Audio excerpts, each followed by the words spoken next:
Now, the conflict in Sudan has some horrifying statistics. It's cost tens of thousands of lives and brought famine to 500,000 people at least. 8 million have been forced from their homes in the world's largest displacement crisis, all in the 16 months of fighting between the army and the RSF paramilitary. Aid fails to get through to where it's desperately needed, but weapons continue to be in ample supply. France 24 caught up with Sudanese campaigner Kholood Khair as she was in New York this week to brief the United Nations Security Council on the crisis in her homeland. She says it's a war of far too high costs and far too low engagement from the international community. This really is, I think, an apocalyptic level of humanitarian desperation that we're seeing in Sudan right now. And the worst part is that there doesn't seem to be any kind of resolution or proper addressing of this on the horizon. The UN Security Council hasn't actually met that many times on Sudan. So this was an opportunity to very quickly bring them up to speed on the situation for women and girls in the country related to the protection concerns that there are and the protection vacuum that has been left behind by the withdrawal of various UN missions. And what we know from reports on the ground is that everything we're hearing leads us to describe Sudan these days in superlatives. It's the world's largest humanitarian situation. It is the world's largest displaced population. It is the world's largest magnitude famine.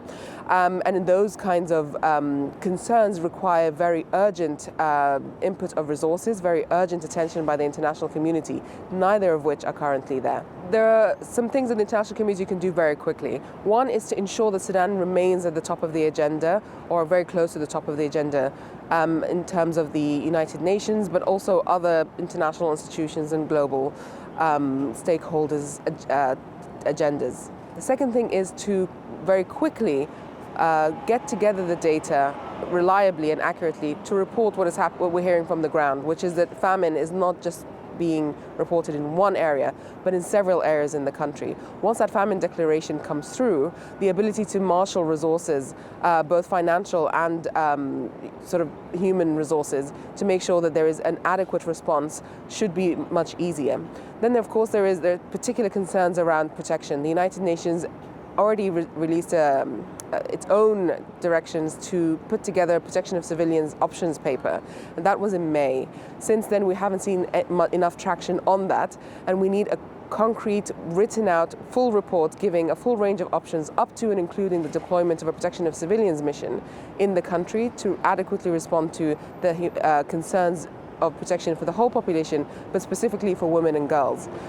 Then there also needs to be, very urgently, a full comprehensive perspective on how to end the conflict in Sudan. Currently, we're seeing a myriad of negotiations in terms of peace negotiations and political negotiations that are not cohering with each other, that are all doing very, very different things.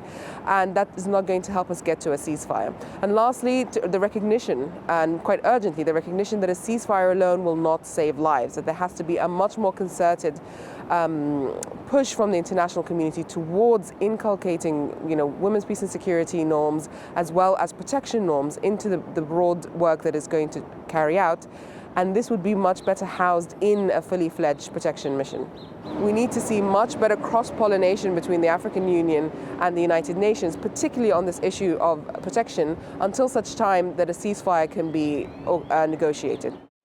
Sudanese activist Kholood Khair there speaking to France 24 as she was in New York to brief the United Nations Security Council over the needs caused by 16 months of war in Sudan.